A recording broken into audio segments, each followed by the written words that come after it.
Beberapa netizen, teman-teman, beberapa orang yang dulu mengenal Vina mengatakan bahwa pengakuan Saka Tatal yang menjadi korban salah tangkap kepolisian itu dibantah oleh netizen, dan juga ada kakak kelas dari Vina di sini, teman-teman. Mari kita lihat sama-sama. Kronologi juga saya tidak paham, saya tidak ada di tempat itu. Saya ada di rumah. Saya ada waktu malam kejadian. Saya ada di rumah sama kakak saya, sama paman saya, sama teman-teman yang lainnya. Di malam itu. Terus peristiwa itu Saka ada di rumah. Di malam kejadian aja saya nggak ada di situ. Mas Saka kenal nggak sih sama Eki dan Vina itu, korban yang meninggal itu katanya?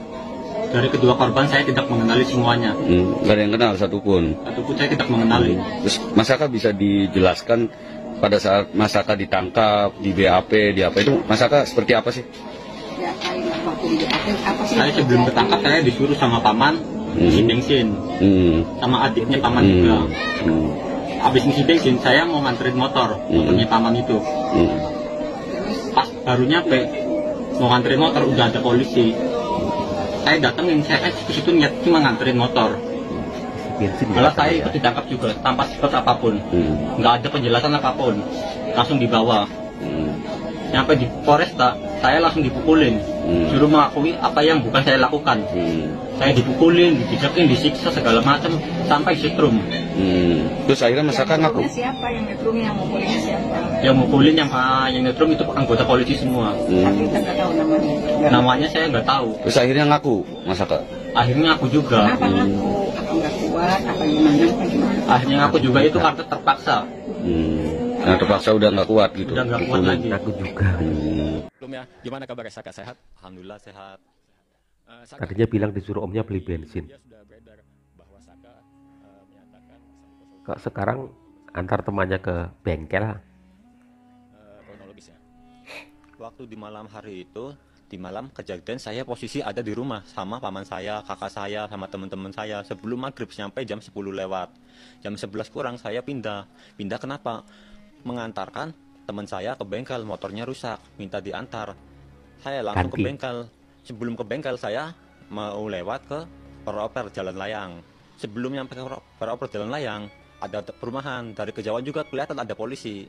Dikira itu saya itu razia. Soalnya tiap minggu juga biasa ada razia. Itu teman saya sama yang lainnya nggak ada yang pakai helm sama sekali.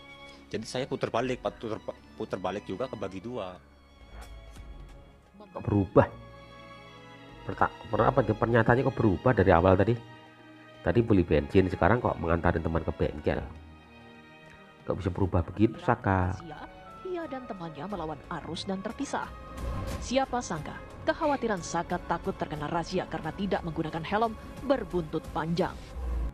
Saka Tatal mengaku jadi korban salah tangkap dalam kasus Vina Cirebon. Yakin ya bro, jadi korban salah tangkap. Lain aya ancaman dari salah satu orang tua pelaku. Cuman kieu nya bro, lamun entuy ngarasa jadi korban salah tangkap, sok atuh eta udag saha anu nyeun salahna penta pertanggungjawaban tina kasalahanana. Cuman lamun entuy emang bener-bener salah satu dari pelaku, nah sok atuh bantu mereka para penegak hukum supaya cepet-cepet atuh eta mangihan 3 jamet anu salila 8 tahun ayeuna meureun berkeliaran bebas teu kudu sieun nya. Katakan jujur meskipun itu pahit. Mangkip di Pasundan mere beja sapeda heula tuh Assalamualaikum warahmatullahi wabarakatuh. Perkenalkan, nama saya Rang Semirat dan saya kakak kelasnya Vina waktu SMP SMP di sekolahnya. Dan saya asli orang Majalaya. Dan saya jujur, saya sekarang nih si siapa? Saka Tatal nih berbohong. Kalau mau tahu mah berbohong. Jujur, saya kenal sama Linda. Saya kenal sama Saka Tatal, tapi saya nggak pernah berfoto sama di situ karena jujur saya kenal dekat sama mereka. Dan satu hal lagi, masalah Eki sama Vina nih, Devina sama Dek ini emang saya udah kenal betul sama mereka berdua. Mereka orangnya baik semua. Dan satu hal lagi, kasih ya untuk Andi, Egi, sama Dani, cepatlah kalian menyerahkan diri. Lagian, kalau kalian mau cari saya, cari saya. Saya dari Tanjung Pinang, cari saya. Kalau mau bunuh saya. Kalau mau, saya tidak takut sama kalian. Mau sekarang yang saya ungkapkan ya, jujur. Aku tahu rahasia kalian. Salahnya, emang kalian geng motor juga. Emang, jujur. Kalau saya mau ikut campur masalah Vina nih, saya juga ikut campur. Karena saya ke kelasnya. Jujur, ke kelas. Egi ini orangnya kurang lebih, emang dia suka sama si Vina nih. Emang. Tapi gara-gara ini permasalahan ini, gara si Linda nih, di permasalahan itu Linda. Karena Linda itu suka sama si Egi. Gak mungkin kan dia suka sama Egi. Dan satu hal lagi, ya. Ini satu hal lagi, Egi, jujur ya, Egi itu suka sama Vina. Ya, Vina gak suka sama Egi. Di situ dia diludahi di klub tuh, di tempat kejadian tuh. Jadi dia benci lepasan itu, udah diludahi itu biasa, masih biasa tuh. Kalau mau tahu mah, masih biasa. Nah, udah itu, masih biasa. Nah, kan, dan Linda tuh gak ada di lokasi kan? Karena kejadian itu kan, dia kemana? Nah, saya mau mempertanyakan sama ini, saya mau mempertanyakan karena apa? Aku jujur aja ya, aku di lokasi pernah tuh, aku tahun 2016 tuh, aku itu sampai sedih, nangis. Kelihatannya sama Vina sama Eki dari kelas saya. Dan di situ jujur aja, kalau saya mau kasih di sini, Egi sama Vina ini nggak bersalah. Kalau mau tahu mah, dia udah merencana pembunuhan. Satu hal, dan aku jujur aja di sini, saya kecoa sama si Egi, Andi sama Dani.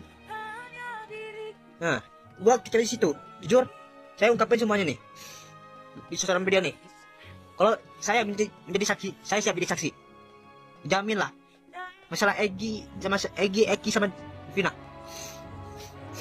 Jujur aja, ini udah keterlaluan untuk ini di sosial media nih. Emang dia penjabat, jadi belum nur agaknya tuh. Emang, tapi saya jujur, kalau saya mau ungkapkan di tes Vina sama yang lain, insya Allah saya bisa. Tapi saya mau tahu, saya minta perlindungan buat saya sendiri. Karena saya takut apa? Geng motornya Egi nih, saya enak-enaknya. Sebenarnya geng motor Egi ini banyak. Saya di sini untuk menolong almarhumah Vina, Devina sama almarhumah Eki. Saya tahu tentang dia. Jujur, saya Linda nih, kalau mau tahu jujur, si Linda ini suka sama si Egi, dan di situ biar si Linda memperoleh si Egi biar panas dia. Nah, tadi sudah panas, udah ini, barulah Egi datang kan, pesan di situ dipukuli Egi sama Vina pakai balok. Tapi kan kebuka tuh kan di situ. Nah, dicok itu.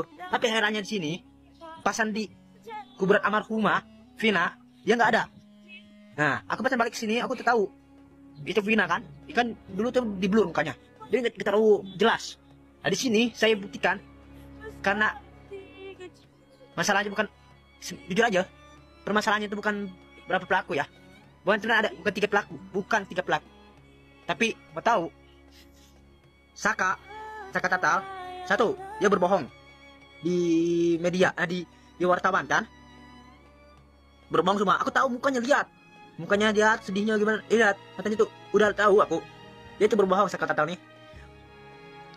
Dua, masalah Egi ya, Egi sama Linda ini udah menikah. Aku tahu masalah dia ini.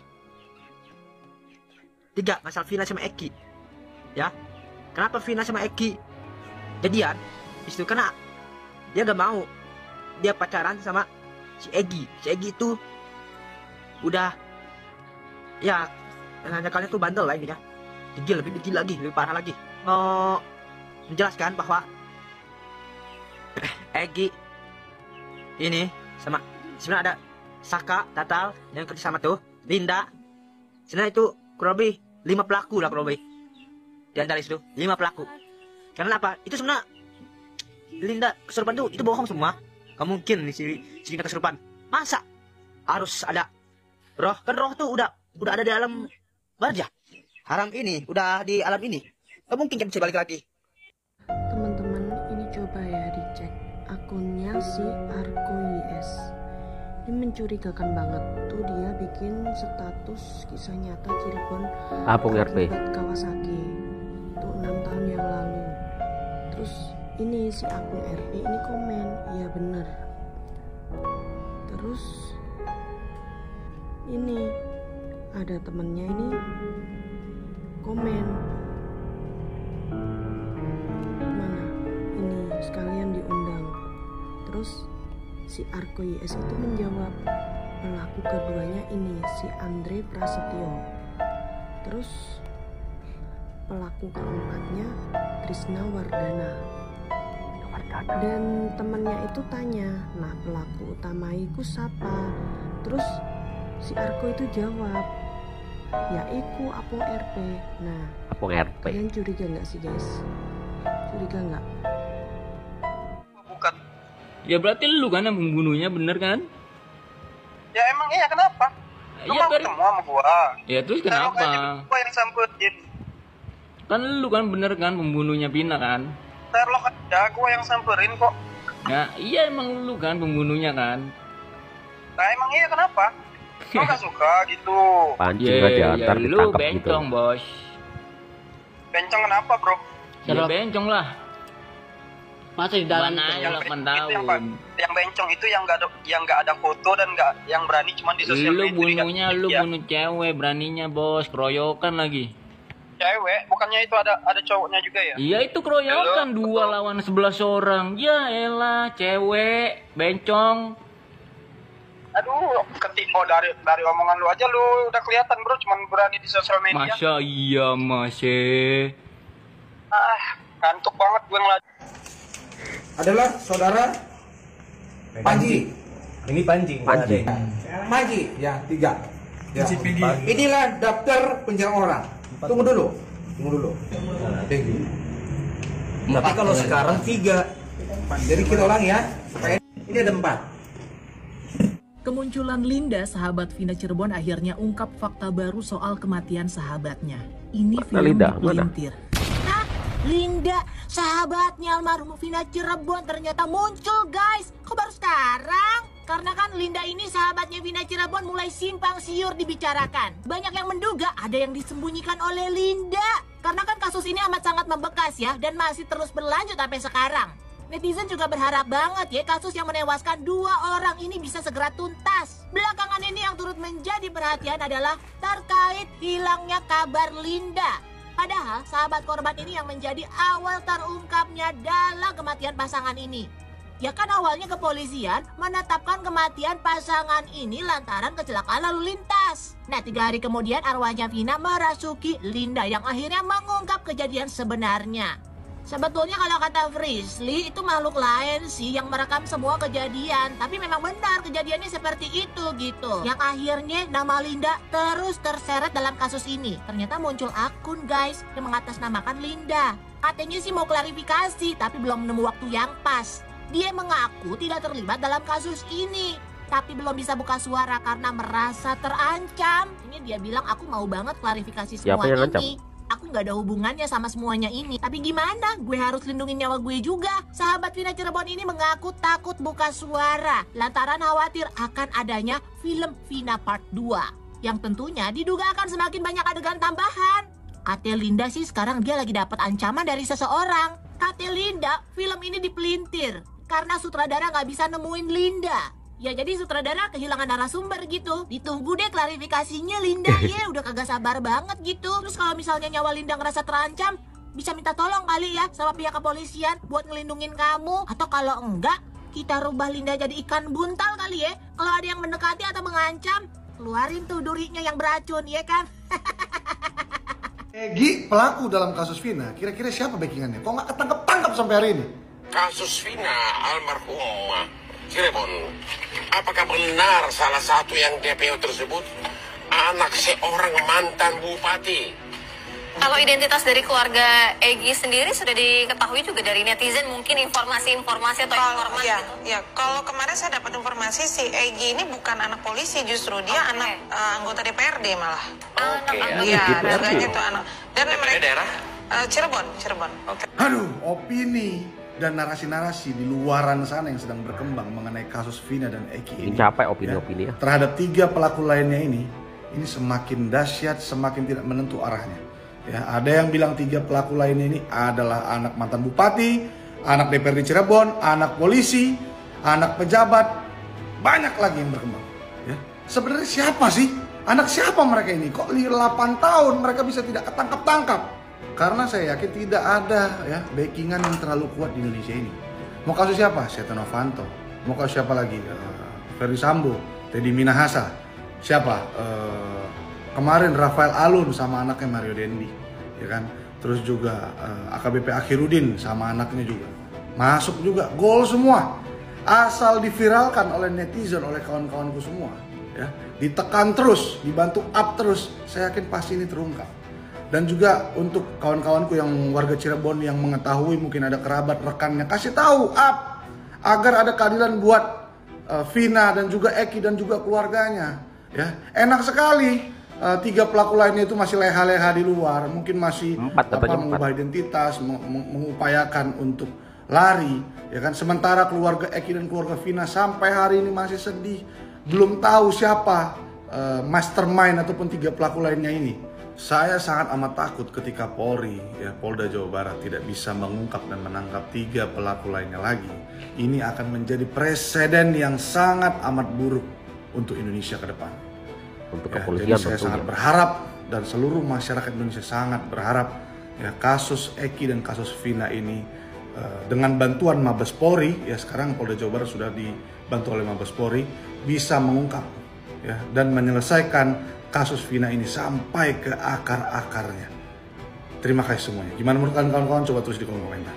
Sunjaya Purwadi melalui kuasa hukumnya akan melaporkan pengacara kondang Hotman Paris Hutapea. Ya, termakan masakannya kan Batman. Kena deh. Kenyang nggak tuh? Ya, pancingan berhasil.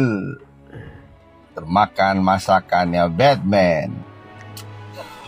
Padahal pengacara kondang tersebut tidak menyebutkan nama, bahkan inisial pun tidak. Tidak mention jabatannya tahun berapa atau periode berapa. Namun ternyata ada yang kebakaran jenggot. Mungkin tidak hanya kebakaran jenggot, kebakaran ketek kayaknya. Ya, jangan-jangan bulu jembutnya juga terbakar. Mungkin. Panik gak tuh? Panik gak? Masa gak panik? Kok berasa? Kalau nggak berasa ngapain bereaksi, kawan? Tenang saja. Ya, omongan saya pegang baik-baik. Saya ngomong di depan. Saya yakin Linda pasti punya hubungan dengan orang yang berurusan dengan pembunuhan dengan Vina. Itu pegang omongan saya. Kenapa? Karena bicara masalah kerasukan, saya salah satu orang yang tidak percaya roh manusia atau kerasukan itu terjadi. Saya tunjukkan kenapa saya tidak percaya Vina kerasukan rohnya. Kenapa saya tidak percaya Linda kerasukan rohnya Vina? Karena orang yang sudah mati dia langsung pergi ke Hades, tidak ada berkeliaran. Makanya, tapi tidak tahu ya di pemahaman agamamu seperti apa, saya tidak tahu ya, itu urusanmu. Tapi saya mau jelaskan dengan cara saya bahwa orang yang sudah mati itu blek, tubuhnya kembali ke tanah, rohnya kembali kepada yang empunya. Ingat, ada 2 makhluk yang diciptakan oleh Sang Pencipta yang memiliki ruh yang kekal. Yang pertama adalah ruh malaikat. Malaikat itu roh, malaikat dicipta dan kekal. Yang pertama. Yang kedua, manusia dicipta, dia mati, baru kemudian dia punya kekekalan. Makanya ada hukuman setelah kematian. Itu manusia. Itu bedanya manusia dengan malaikat. Dengar dulu aja pemahaman yang saya sampaikan. Jadi, ketika Vina meninggal, Vina mati, maka rohnya kembali kepada Sang Pencipta. Ya, kembali kepada Sang Pencipta, dikumpulkan dalam satu tempat yang namanya Hades. dan kemudian nanti di akhir zaman dia akan dihakimi. Itu pemahaman yang kamu harus pegang dulu. Sehingga, maaf banget, yang merasuki Linda bukan rohnya Vina. Sudah mendengar rekaman suara yang konon katanya arwah dari Vina? Makin seru. Tanpa mengurangi rasa hormat kepada keluarga almarhumah Vina, sejatinya itu adalah tipu daya jin yang mengaku-ngaku sebagai arwah. Karena sesungguhnya tidak ada satupun arwah orang yang sudah meninggal yang mampu merasuki orang yang masih hidup. Ingat, jangan sampai tergelincir akidah kita karena mempercayai arwah bisa merasuki seseorang. Ya, kalau kata gua sih cari Linda ditemukan, kemudian dikorek informasinya, dikorek-korek semua informasi dari Linda ini. Ya, Linda itu pasti menurut saya diduga memang ada hubungannya juga ya. Apa yang dia sampaikan kemarin ketika dalam tanda kutip kerasukan itu memang apa yang keluar dalam hatinya. Dia mungkin dikejar-kejar rasa bersalah, akhirnya dia mengungkapkan semuanya. Jadi saya pikir dari awal saya katakan bahwa cari Linda, korek informasi dari Linda, dan untuk kemudian ya kita perjuangkan keadilan untuk Vina. Wassalamualaikum.